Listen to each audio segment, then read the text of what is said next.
안녕하세요. 청하수입니다.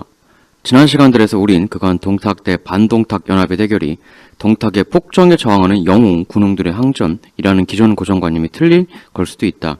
그것보다 실상은 자신의 정치적 향배를 위해 동탁이 새롭게 세운 황제를 도저히 용납할 수 없었던 원소, 그리고 이미 약 4년 전에 동탁하고 철천지 개인적 원수를 맺었던 손견, 4년여 전에 자기가 동탁 처형하라고 했던 손견이니까 동탁이 최고 자리에 있으면 자기 출세길을 이제 끈짝나는 거잖아요. 말이 반동탁 연합이지 실질적으로 제대로 적극적으로 움직인 건 손견 원소 그들이 거의 전부거든요. 나머지는 뭐 그냥 다 미적지근했으니, 그러니까 무슨 대의 같은 게 아니라 원소 손견 그들의 개인적 사적 이익이 이 모든 대결의 진정한 밑바탕이었다. 꼴보기 싫은 왕민의 아들 헌재, 꼴보기 싫은 동탁, 그들이 정권을 잡으니까 그냥 불복으로 들고 일어난 거다. 그러나 그렇게 대놓고 얘기할 순 없으니 그들은 자신들의 본 속내를 포장하기 위해 엄청나게 동탁에 대한 네거티브 언론 플레이를 펼쳤다. 물론 동탁이 진짜 잘못한 부분도 있겠지만 최소한 증폭 언론 플레이는 했다. 오히려 우린 그간 사관들이 잘 부각을 안 시켜줬지만 되려 반동탁 연합군이라는 이들이 엄청난 대만행 갱스터 짓을 한 사례들도 살펴보았죠. 우선 사마랑의 입을 통해서 사마랑 고향 한해 5년 반동탁 연합군이 아주 밀고 들어와서 일대를 박살내고 기존 거주민들을 무려 절반 이상 처참하게 세상을 뜨게 만든 엄청난 만행을 저질렀다는 것도 알았고, 그리고 손견이 동탁 잡으려고 북진하면서 왕爷장자 등에게 행했던 그 밑도 끝도 없는 음험한 계략과 갱스터 행동도 살펴봤습니다. 과연 누가 정의인가? 근데 왜 사관들은 반동탁 연합의 이 엄청난 대만행은 별로 부각시키지 않고 동탁만 천하 나쁜 놈으로 열심히 부각을 시킨 건가? 뭐 이유가 있겠죠. 그건 뒤에서 정리하면서 살펴볼 건데요.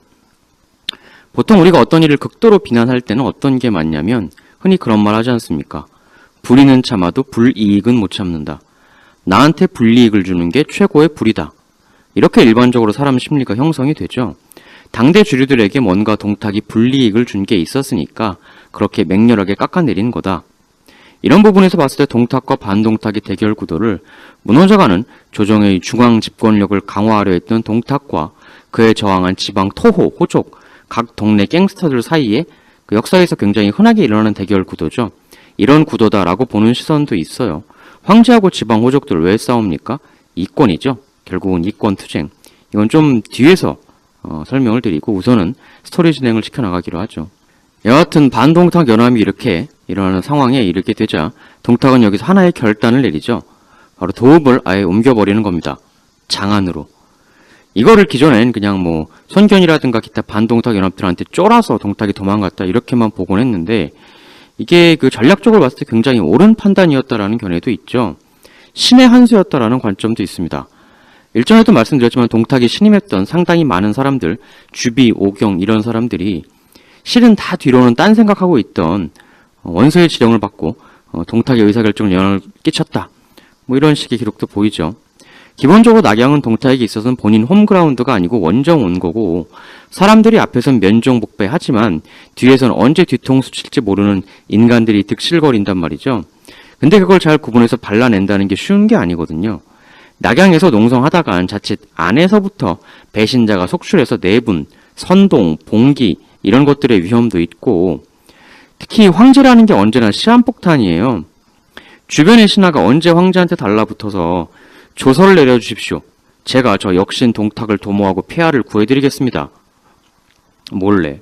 뭐 조서 안 내려도 일단 동탁 암습으로 제거하고 황제만 확보하면 정변 성공이라고 생각하는 사람이 얼마든지 나올 수 있으니까 그런 부분도 있고, 그 낙양 내주는 게 큰 것 같지만 이게 일종의 미끼라고도 볼 수가 있거든요. 낙양이 가지는 상징성이 있기 때문에 이 여러 군벌들이 모인 연합군이라는 것의 특성상 여기를 내주면 여러모로 중앙 센터를 누가 먹느냐를 두고 지들끼리 아웅다웅하게 될 것이다. 실제로 원수 같은 경우는 손견이 동탁군을 격파하니까 그걸 좋아하기는커녕 오히려 손견이 중앙 센터를 장악하고 새로운 대권자 제2의 동탁이 되지 않을까 해서 군량을 차단하는 어처구니 없는 서로 견제하는 그런 모습을 보이지 않습니까? 어떻게 보면 손견이 남양을 들어다 원술한테 갖다 바친 거라고도 볼 수 있는데 이런 뒤통수를 시전한단 말이죠.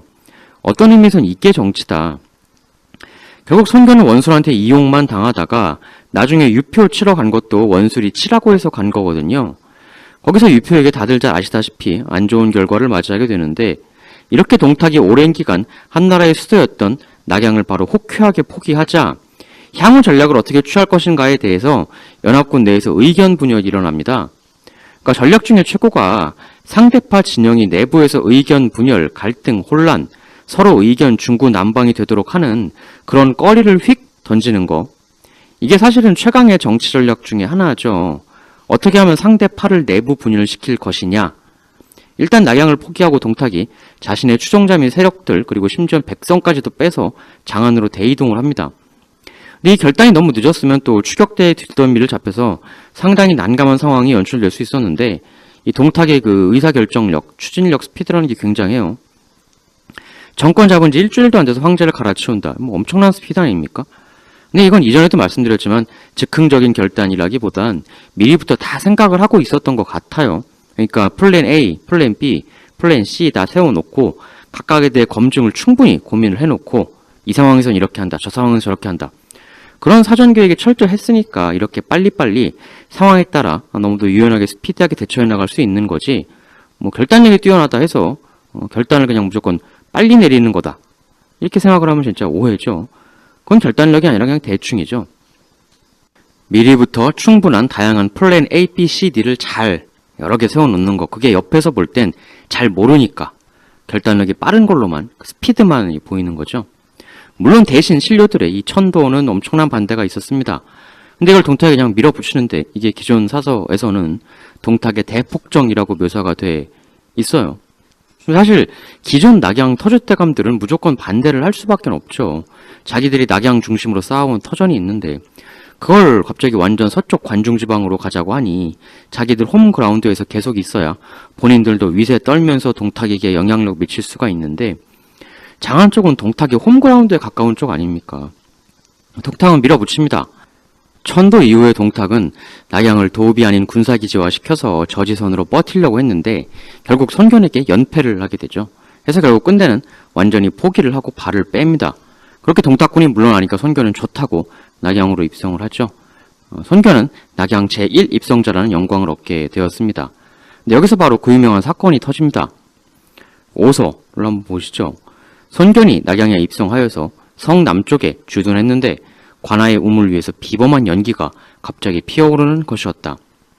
이 연기에는 오색 기운이 있으니 온 군대가 놀라 괴이하게 여겨 감히 우물에서 물을 깃는 자가 없었다. 선견이 사람을 시켜 우물 속에 들어가 보게 하니 거기에 바로 한의 전국옥새가 있었다. 옥새에는 이렇게 쓰여 있었다. 하늘에서 천명을 받으니 이제 그 수가 영원히 창성하리라. 이 수는 그 목숨할 때 그 수죠. 수명. 사방둘레가 사촌이며 위에는 얽힌 5마리 용이 매어 있었는데 위에 한 부분이 빠져 있었다. 환관장량 등이 난을 일으켜 천자를 위협해 빠져나왔을 때 난리로 무리들은 흩어져 이때 옥새를 담당한 자가 우물 속으로 투신했던 것이었다. 엄청난 득템을 한 거죠. 이 내용이 사실이라면 정말 엄청난 행운이 아닐 수가 없는데, 근데 이 옥새에 대해서는 우리가 이게 나중에 그 아들, 선견의 아들 손책에게로 물려져서 넘어가고, 근데 그 손책이 차후에 아버지 사후 세력이 없어 힘들던 차에 이 옥새를 원술에게 맡기고 병력 3천을 빌려 나와서 그걸 토대로 강동의 패자가 되었다. 이런 스토리로 알고 있잖아요. 근데 이건 그 연희의 픽션이고 실제로 이 옥새는 손견이 계속 갖고 있질 못합니다. 그럼 누가 가지냐? 역시 원술이긴 해요. 근데 손견한테서 어떻게 받아내냐면 기록을 살펴보면 원술은 손견이 옥새를 얻었음을 듣고는 갑자기 손견의 부인을 잡아다 가두었다. 그리고 그걸로 손견을 협박해서 부인과 옥새를 상호 맞바꾸었다. 사서에서는 이렇게 보입니다. 어처구니가 없죠. 뭐 자발적으로 바쳤다는 썰도 있곤 한데 여하튼 옥새는 거의 처음부터 손견에서 원술한테로 바로 넘어갔던 것이다. 그리고 여기서 이제 손견은 낙양을 점령한 이후로는 동탁군을 더 추격을 하냐? 그러진 않고 낙양에 머물면서 거기서 뭐 보수공사 이런 거 하면서 시간을 보냅니다. 이에 애초부터 폼은 무지 잡았지만 그닥 반동탁전에 적극적이지 않았던 대부분의 군벌들도 원래부터 한 게 없었지만 여기서부터는 더욱 더 적극적으로 아무것도 안 하려고 하게 되죠. 근데 이렇게 미적지근해지는 연합군 내 분위기에 강력하게 반발하고 나온 사람이 있었으니 그가 바로 조조입니다. 조조는 서쪽으로 옮기는 동탁에 대해 이렇게 강력하게 성토합니다. 모두들 의병을 일으킨 건 천하대란을 진정시키고자 함이 아니오. 동탁이 저리 도망가는 것은 하늘이 우리에게 주는 기회. 지금 시기에 덮쳐 저 무리들을 공격하면 한 번의 싸움으로 천하를 평정할 수 있는데 왜들 가만히 계시는 게요. 이 기회를 놓쳐서는 안 돼요. 근데 조조가 이렇게 떠들어도 뭐 군벌들은 너는 떠들어라 하고 딴 데 쳐다보고 이러니까 결국 조조는 자신의 거느린 군대만을 이끌고 동탁군을 덮치러 출동을 합니다. 그나마 장막 포신 정도가 조금 지원해주는데 이 움직임에 대해 조조군을 요격하러 나온 동탁 쪽 사람이 바로 서영인데요. 일전에 손견을 그 두 권을 옆 부하 조무에게 뒤집어 씌우고 도망가는 추태를 보이게 만든 그런 승전을 올렸던 서영이 이번엔 조조하고 한판 정면 승부에 나서는 거죠. 이 둘의 대결에서 조조는 처참하게 패합니다. 정사 조조전 무제기를 보면 조조는 동탁 장수 서영과 조우하여 싸웠으나 불리하여 죽거나 다친 사졸들이 매우 많았다. 조조는 서영군에서 날아온 화살에 맞아 타고 있던 말이 상처를 입었는데 조홍이 조조에게 말을 내줘 밤중에 겨우 달아날 수 있었다. 참담한 패배죠. 이 서영이 대단한 사람인 게 당대 삼국지를 이루는 두 나라 오와 위의 개조들을 모조리 격파, 그것도 아주 비참하게 도주하게 만들 정도로 완파를 했다는 거죠.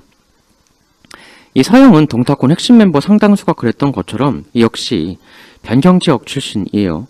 근데 서쪽은 아니고 요동지역 출신이거든요. 그 나중에 요동 공손씨 정권이 있지 않습니까? 중달이 멸망시킨 그 공손 정권의 토대가 되는 요동 양평 출신이에요. 해서 나중에 그 공손 정권의 시발점이 되는 공손도, 후일 중달하고 맞짱 뜬 공손의 할아버지, 이 사람을 중앙정계에 즉 동탁한테 추천해줬던 사람이 바로 서영이었습니다. 조조가 이 서영한테 그 말 빌려 타고 도주할 정도로 참패했지만 그래도 조조는 패한 뒤에 군수습을 어느 정도 해냈던 모양이에요. 또 서영도 적극적으로 추격하진 않고 물리친 후에는 그냥 돌아갑니다. 이렇게 패하고 다시 조조가 털레 돌아왔는데 돌아와서 보니 나머지 군웅들의 상황이 가관이었던 게 정사에 따르면 이때 조조가 돌아왔는데 여러 군의 군사가 10여 만에 이르렀으나 날마다 술과 음식을 내어 성대한 주연이나 베풀며 진격하려 하지 않았다. 이에 조조가 질책하며 말하길 지금 군사가 의로 일어났으나 의심을 품은 채 진격하지 않아 천하의 바람을 저버리고 있으니 제군들은 이를 수치스럽게 여겨야 할 것이오. 그러나 군웅들은 요지부동이었다. 이 이후로는 조조는 뭐 연합군에서 떨어져 나와 야 이거 얘들하고는 뭐 안 되겠다 싶어가지고 별도로 스스로 힘으로 군사를 모으고 그걸로 이제 일을 추진해 보려고 하는데 이때 이후 조조는 혼자서 상당히 고생을 합니다. 정사무제기. 이때 조조의 군사가 매우 적었으므로 조조는 하우동과 함께 양주로 가서 군사를 모았다. 이에 양주자사 진온, 다양태수 주운이 군사 4천여 명을 내주었다.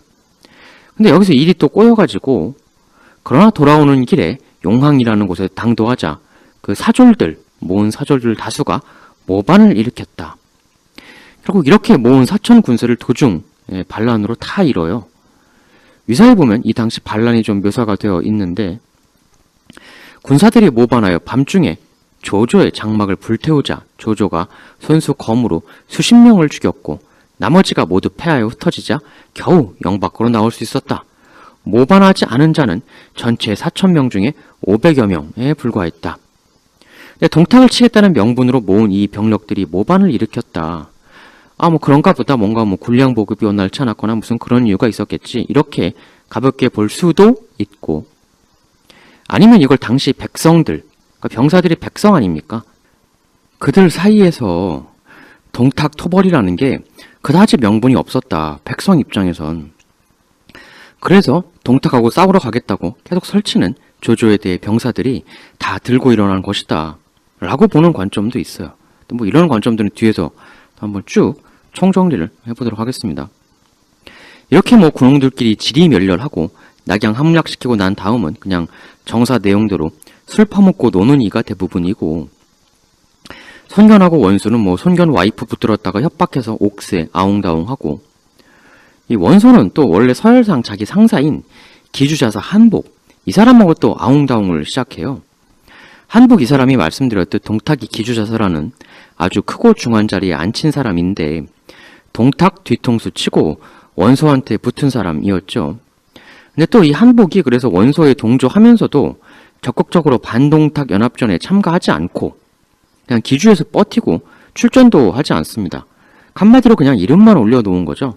일단 짱구 굴린 끝에 이름 정도만 올려놓고 내 실병력 투입하진 않으면서 돌아가는 추이나 지켜보자. 그래서 나중에 밀고 올라갔던 원소가 군량 보내달라는 것도 뭐 이 핑계에 저 핑계 대면서 잘 안 돼주고, 여튼 원소하고는 동맹 맺긴 했지만 굉장히 깨름직한 그런 관계를 유지합니다. 애초에 한복이 이 난 때 동탁한테 붙어야 하냐 원소한테 붙어야 하냐라고 신하들에게 물어봤다는 기록도 후한서에 있고, 어느 쪽에 붙을지 상당히 저울질하면서 갈팡질팡 했던 것 같습니다.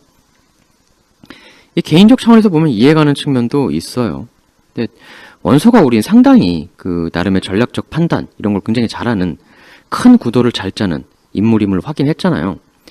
여기서도 동탁이 서쪽으로 튀니까 그를 멀리까지 뒤쫓는 실리 없는 행동을 하는 게 아니라 이젠 한복을 요리해버리자, 이런 또 계획을 짜게 됩니다. 기주를 내가 먹어버리자 해서 동탁의 능력을 좀 높게 봐주시는 분들 같은 경우는 동탁의 서쪽 천도로 결국 동탁이 싸우지도 않고 이긴 거 아니냐, 이렇게 알아서 반동탁 연합들이 지들끼리 싸워대면서 해체해 주니까 동탁의 전략적 선택이 옳았다는 거죠. 당시까지는. 일단 그때 이제 한복 밑에 있던 구글이라는 인물이 있었는데요. 이 인물이 한복에 대해 반란을 일으킵니다. 여기에 대해 원소는 기회는 찬스다 해서 이 구기를 뒤에서 지원하죠. 근데 일단 한복이 이 구기는 격파합니다. 다들 잘 아시는 것처럼 이후 구기는 원소에게 귀부하여 추후 엄청난 활약을 펼치죠. 하지만 이에 그치지 않고 원소는 더 큰 전략을 펼쳐 이 한복을 도모하려고 합니다.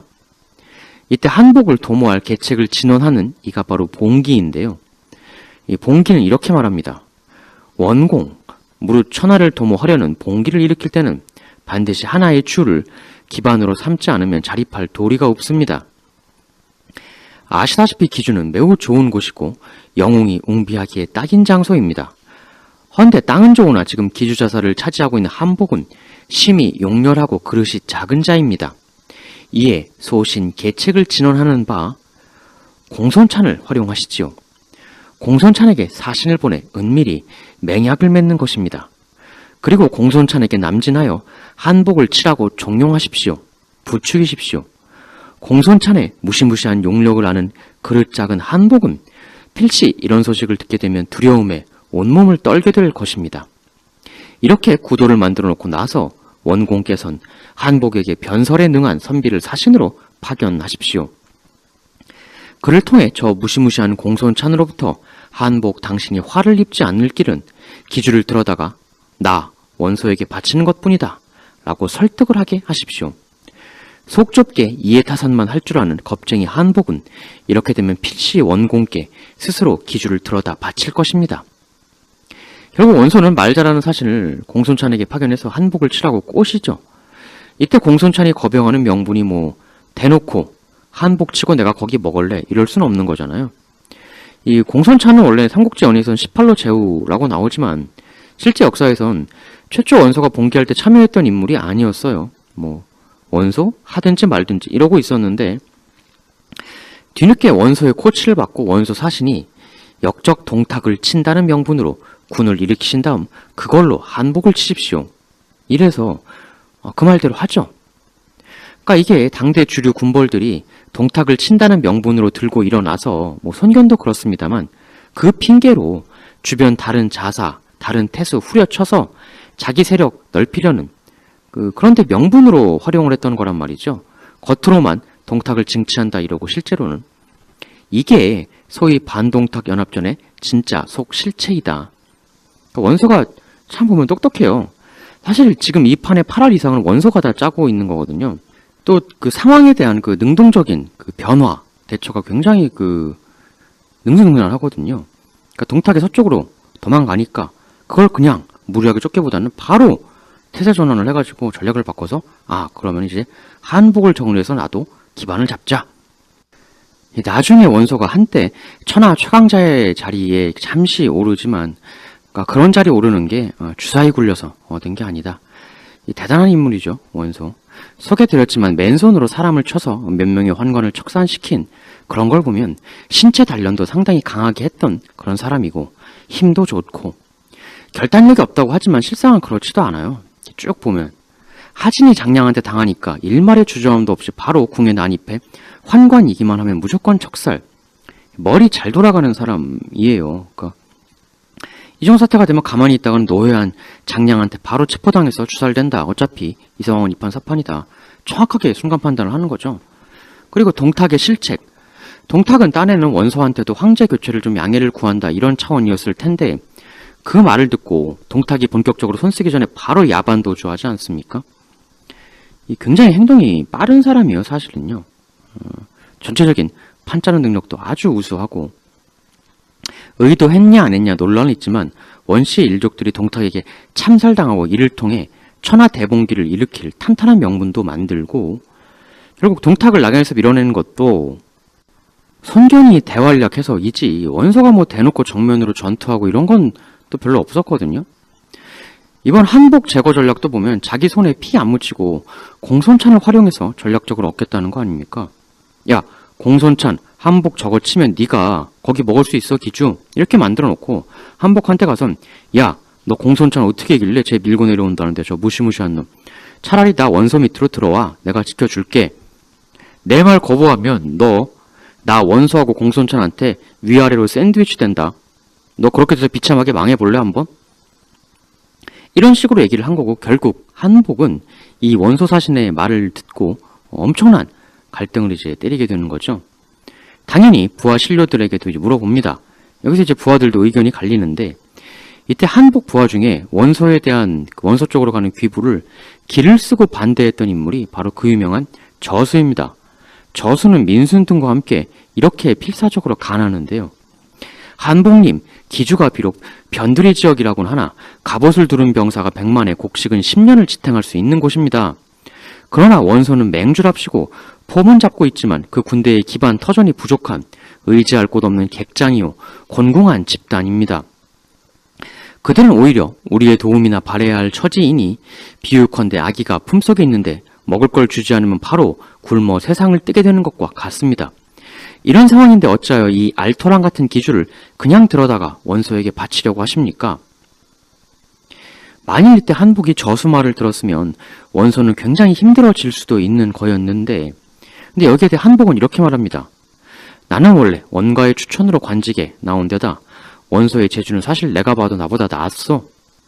덕을 헤아려 양보하는 건 옛 사람들도 권하던 바. 내가 귀부하면 원소가 나를 잘 대해줄 것이니 귀하들은 너무 걱정치 마시오. 근데 이때 그 한복의 휘하장수, 조부, 정황 같은 이들은 강로로 무장한 정예병을 10,000명 이상 데리고 있었는데 이 황망한 소식을 듣고 서둘러 한복에게로 돌아와서 우리의 이 강병이면 원소군하고도 충분히 겨뤄볼만 합니다. 샌드위치는 걱정하지 마십시오. 라고 아주 성토를 하는데 겁쟁이 한복은 여기서 원소의 이 변설의 굴복, 스스로 기주자사의 인장을 원소에게 넘기고 항복을 하고 맙니다. 물론 논리적으로 생각해보면 공손찬이 워낙 무시무시하고 거기에 원소까지 양방으로 치고 들어오면 힘들긴 하죠. 근데 분리해도 승패를 떠나서 싸워야 하는 때가 있거든요. 논리적으로 생각해보면 조조가 대군을 몰고 적벽 오림으로 내려왔을 때 선거는 싸우면 안 됐죠. 근데 결국 거기서 버텨내고 그래서 추후 황제가 되지 않았습니까? 이 세상에 싸우지 않는 영웅은 없다. 이 한복은 어떻게 되었는가? 결국 자사 내놓고 개털된 후에 원소한테 핍박을 받다가 자결을 해요. 이게 사실 한순간의 결정. 선권도 만일 적벽 오림에서 항복했으면 한복처럼 될 수도 있었을 거거든요. 결국 이렇게 반동탁 연합군은 당초 목적인 반동탁이라는 건 다 사라지고 지들끼리의 이권 다툼의 혈안이 되어서 이렇게 신압으로 완전히 해체되게 됩니다. 그리고 천하는 이렇게 계략으로 먹고 먹히는 대환란의 시대, 즉 본격적인 삼국지의 시대가 개막하게 되죠. 그럼 장안으로 튄 동탁은 어떻게 되었느냐? 잘 먹고 잘 살아요, 한동안. 동탁이 장안으로 입성할 때 백관이 모두 길에 나와 동탁에게 인사를 했다 이러고, 당대 주류들을 주요 보직에 앉혔다가 대피를 본 경험 탓인지 이때부터는 기록에는 이제 그 같은 친족, 동족들을 집중적으로 기용하기 시작했다고 나오고, 뭐 당대 주류 군벌들의 대연합 공격을 어쨌든 한번 받은 트라우마 때문인지 천하의 강력한 장기 농성이 가능한 자신만의 대요새를 건설하니 그게 바로 유명한 그 미오죠. 미 지역에 지은 오 요새라는 건데, 이게 얼마나 대단한 요새냐. 서설을 보면 장안에서 260리 벗어난 미현에 오를 쌓으니 높이가 장안성의 담장과 같이 높고 30년 먹을 곡식을 쌓아 동탁은 이를 이루면 천하에 운거하고 이루지 못하면 이곳을 지키며 좋기 노년을 마칠 것이다 라고 말했다. 그러니까 원래 후한 호족들은 말씀드렸다시피 동네별 골목대장 갱스터들 아닙니까? 갱스터다 보니까 원래 자기 집들도 다 요새처럼 지었어요. 작은 성처럼. 그리고 거기에 빈객들이라는 사병 집단을 거주시켜서 엄청난 땅과 부와 군사력까지 각각 다 갖추고 있었죠.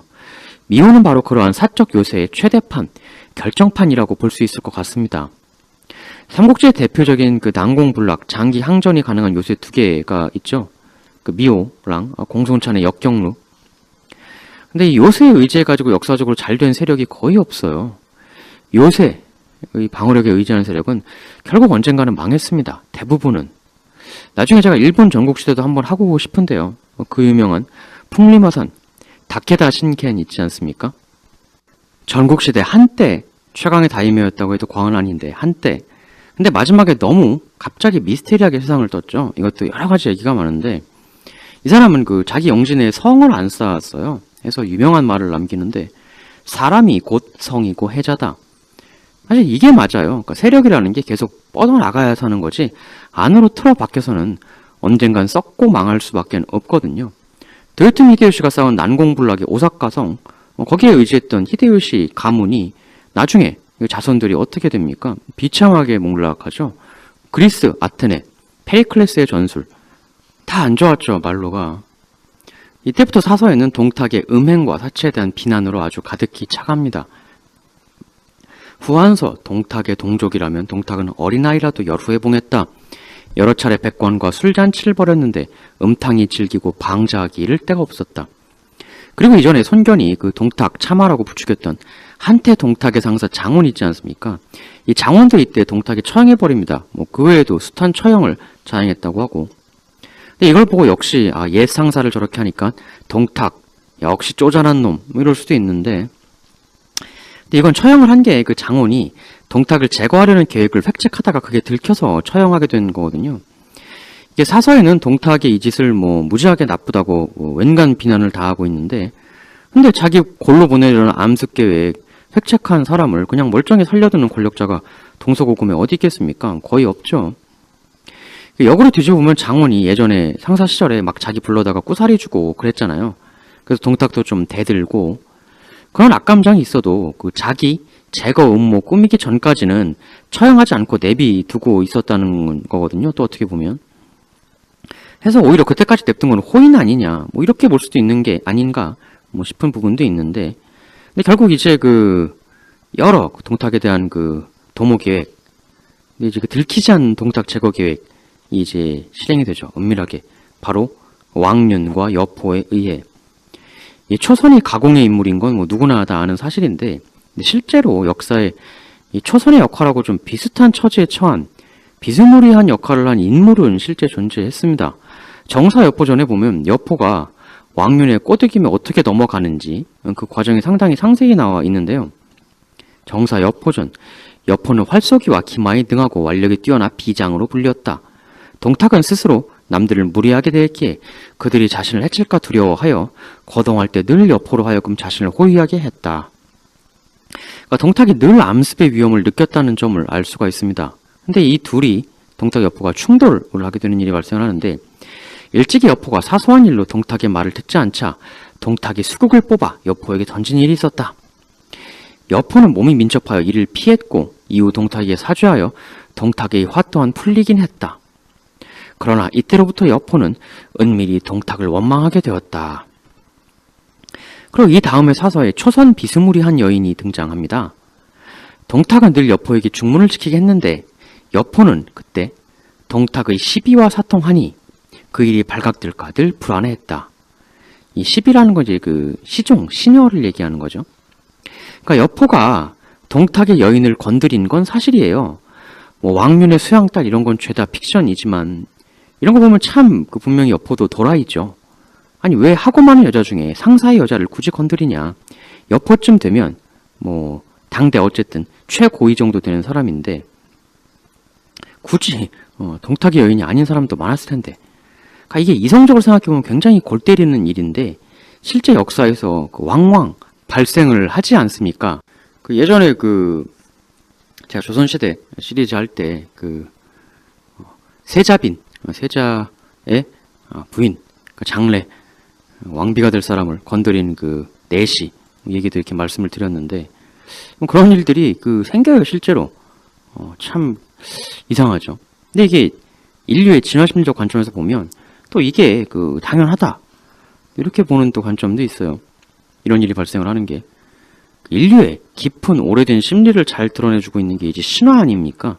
제가 언제 세계 각지의 신화도 분석하는 그런 콘텐츠도 꼭 제가 하고 싶은 것 중에 하나인데요.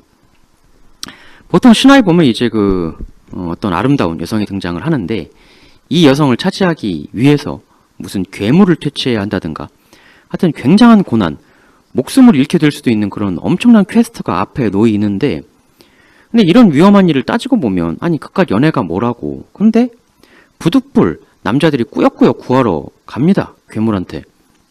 그리고 가서 괴물한테 그냥 한 방에 척살당하죠. 공주 때문에. 그 연희에 나온 동탁 초선 여포 이게 그러한 그 기본적 전통적인 서사 구조를 그대로 따르는 거거든요. 동탁 이꼴 괴물, 초선 괴물에 사로잡힌 아름다운 미녀, 여포 미녀를 구하는 영웅. 실제 역사에서도 그 여포가 그 굳이 상위 권력자 동탁의 시녀를 건드린 것처럼 그 강력한 괴물에게 수많은 남자들이 도전하고 다 그 괴물한테 잡아먹히거나 척살당하고. 그러니까 애초에 이런 소설 신화 등에 왜 이러한 서사가 그렇게 자주 주로 등장을 하는 건지. 근데 이게 예전에는 그 매우 흔한 일이었습니다. 실제로 일어나는 그 원래 인간은 연애 한번 하려면 이런 식으로 할 수밖에 없었거든요. 연애 한번 하려면 목숨을 걸어야 했다. 수십만 년간. 왜냐하면 예전 원시대 때는 뭐 법이 있습니까? 뭐가 있습니까? 그냥 힘이 장땡이죠. 그러니까 무리 중에서 제일 힘세고 싸움 잘하는 괴물 같은 완력의 남자가 부족 내에서 원탑, 추장이 되는 거고 그리고 뭐 주변에 마음에 드는 여자 있으면 그냥 다 내 와이프야 이렇게 하는 거죠. 이렇게 되면 그 힘센 괴물 추장만 그 미인 여인을 다 차지하고 저처럼 힘없는 일반인들은 그냥 뭐 동굴 가서 벽 하나 그리고 할 일이 없으니까 이제 그랬던 거죠. 근데 그걸 못 견디는 수컷이 나와요.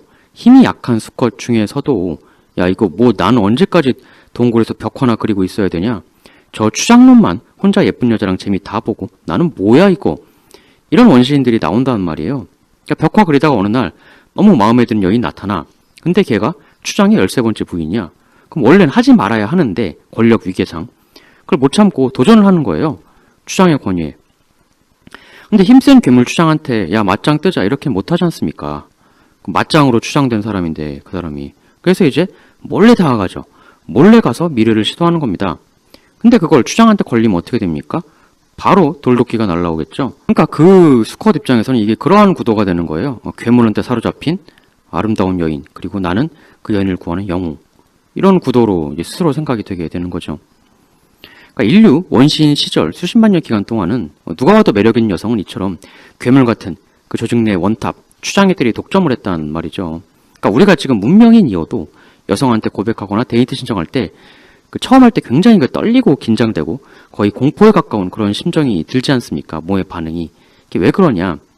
원시 시대 때는 이처럼 데이트 신청이라는 게 거의 목숨 내놓고 해야 하는 거였다는 거죠. 자칫 그게 그 여인의 남편인 추장한테 걸리면 바로 돌도끼가 날라오니까. 특히 우리가 이제 상대 여성의 매력이 내가 높게 느껴질수록 더 떨리잖아요. 당연히 매력이 높은 여인일수록 그 여인에 접근했을 때 추장의 분노도 더욱더 거대하겠죠. 즉 원래 인류에게 있어서 데이트 신청이라는 건 기본적으로 목숨 걸고 하는 도전이었다는 거예요. 그래서 그렇게 우리가 그걸 하려고 할 때 심하게 떨리는 거다. 즉 우리 같은 평범한 남자들에게 있어 연애라는 건 그냥 연애가 아니라 당대 최강 권력에 대한 정면 도전이었다는 거죠. 즉 연애의 진짜 실체는 권력에 대한 도전이다. 연애 이꼴 권력에 대한 도전. 그래서 데이트 신청이나 프로포즈 고백 같은 게 그렇게 본능적으로 신체적으로 반응이 힘들고 고통스럽게 나오는 것이다. 이게 이제 진화심리적 해석이죠. 보통 결혼정보회사 같은 데 보면 무슨 사람을 등급으로 나누지 않습니까? 무슨 뭐 다이아 고객, 골드 고객, 브론즈 고객, 아니면 뭐 일반 고객, 다이아 고객과 일반 고객, 아니면 뭐 ABC로 나눌 수도 있고. 근데 이 등급이라는 게 그런 거거든요. 그 사람이 가지고 있는 사회적 권력. 그러니까 대부분의 인간은 남녀 불문하고 자기보다 상위 등급 사람을 만나고 싶어 하죠. 즉 나보다 사회적 권력이 더 우월한 사람을 만나고 싶어 한다. 이처럼 그 집단, 사회 내에서의 권력이라는 거는 연애라는 것과 원시대부터 뗄래야 뗄 수 없는 관계였다는 거죠. 연애는 권력이다. 그러니까 이 본질을 알아야 한다는 거죠. 그러니까 보통 보면 이 본질을 굉장히 그 메커니즘적으로 잘 이해하고 있는 친구들이 연애를 잘하는 것 같아요. 이성을 잘 유혹하죠. 이게 더 나아가서는 인간이 늘 가지고 있는 권력에 대한 그 도전의지 있지 않습니까? 이걸 가지고 설명을 하기도 하죠. 그러니까 옛날 그 동굴에서 그 뭐 힘이 없어가지고 할 일 없어서 그림이나 그리던 그분들이 얼마나 열받겠어요. 그 괴물 추장 권력자가 내가 연심을 품는 여인들은 죄다 그놈이 독차지하고 있으니 매력 있는 사람을. 그래서 권력에 대한 증오심이 생기는 거죠. 우린 권력에 대한 희구, 권력을 갖고 싶다 이런 생각도 있는 반면에 권력에 대한 저항의식도 많이들 가지고 있죠. 혁명, 반역 이런 거에 대한 로망도 있고 그게 여기서 시작되었다는 얘기도 있는 거예요. 그러니까 옛날 원시대엔 힘센 권력자가 모든 집단 내 중요한 핵심적인 그 매력적인 연애를 독점하고 있으니까 다른 남자들은 그걸 못하게 되는 셈이 되니까 열받지 않습니까? 얼마나 열받겠어요. 그러니까 여포가 굳이 상관, 동탁의 여인을 건드린 게 괴이해 보이지만 세자빈을 굳이 건드린 넷이 굉장히 그 이상해 보이지만 원래 인류의 연애라는 게 그런 면이 늘 있었다는 거예요. 권력의 도전, 연애 이꼴 권력에 대한 도전이다. 그 괴물을 클리어해야 미녀나 공주를 얻을 수 있다라고 하는 그 수많은 신화들. 그 안에는 수십만 년간 목숨 걸고 괴물을 물리치지 않고는 한 번의 연애조차 할 수 없었던 우리 선배, 힘없는 수컷들의 피와 분노, 도전, 좌절, 그리고 아쉬움이 서려 있는 것이다. 결국 여포도 그 원시인 선배의 수컷들처럼 괴물을 처치하러 나가게 됩니다. 이 이후 얘기는 그 다음 편에 할 건데 오늘 조금 짧은 건 다른 게 아니고요. 제가 그동안 그 주요 메인 시리즈를 대략 1시간 분량으로 해서 일주일에 한 번 올리는 방법으로 좀 해왔잖아요. 근데 이걸 앞으로는 한 회의 분량을 30분 정도로 해서 그 대신에 일주일에 2번, 2회 올리는 그런 식의 방법으로 좀 바꿀까 해요. 그러니까 애초에 제가 일부러 한 편을 길게 하려고 했던 건 아니고요. 좀 송구한 부분인데 사실 길게 하면 할수록 저 자신에게는 손해입니다. 그걸 제가 알거든요. 근데 저도 뭐 이것만 해가지고는 도저히 먹고 살 수가 없으니 가난한 제 입에 풀칠하려면 이런저런 다른 일들을 많이 해야 되는데 그 녹음을 할 타이밍 시간이 잘 안 났던 부분이 있거든요. 그렇지만 앞으로는 그래서 이제 제가 그 몰아서 녹음을 할 수밖에 좀 없었던 그런 면이 좀 있어요. 일주일에 한 번밖에. 참 앞으로는 어떻게 해서든 주 2회 대신에 분량은 한 30분 내로 끊어서 하는 방향으로 대신 횟수를 2배로 늘리는 그런 방법을 좀 할까 합니다. 그러니까 이제 전체적인 양을 줄이는 건 제가 아니에요. 이 동탁 시리즈는 다음 8편으로 종결을 지을까 합니다. 다음 8편에서는 그 동탁의 그 상당히 최후에 된 여러 가지 그 기묘한 떡밥들이 좀 많이 있거든요. 사서 기록들 중에 그런 것들을 좀 분석해보고 동탁의 최후 그리고 동탁에 대한 재평가의 의의 과연 재평가해볼 만한 가치가 있는 인물인가 최종적으로 지금까지 말씀드린 모든 떡밥을 좀 정리해서 종결 정리를 하는 재평가를 한다면 또 어떤 식으로 가능할 것인가 하는 그 동탁 최후의 편 8편으로 인사를 올리도록 그렇게 하겠습니다. 일주일씩 제가 이 다음 8편은 기다리게 드리지 않고 일주일 안 걸리고 2, 3일 혹은 3, 4일 이내로 올려나갈 수 있도록 하고 앞으로는 계속 주 2회 간격으로 해나갈 수 있도록 노력하겠습니다. 노력하겠습니다. 제 여러 가지 그 먹고 사는 문제 등 때문에 그 일주일 2회가 뭐 혹시 못 지킬 때가 있을 수도 있지만 최대한 지킬 수 있도록 그렇게 좀 노력을 해보도록 이렇게 하겠습니다.